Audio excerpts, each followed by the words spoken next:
In this video, I will be showing you how to reverse the cash sent in the Capitec app.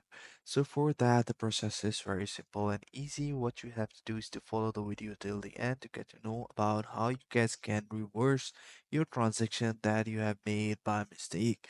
So if you're new to the channel, make sure you like the video, subscribe to our channel, and hit the bell icon so you won't miss any future update. I'll be providing the Capitec Bank link in the description below so you guys can check them out.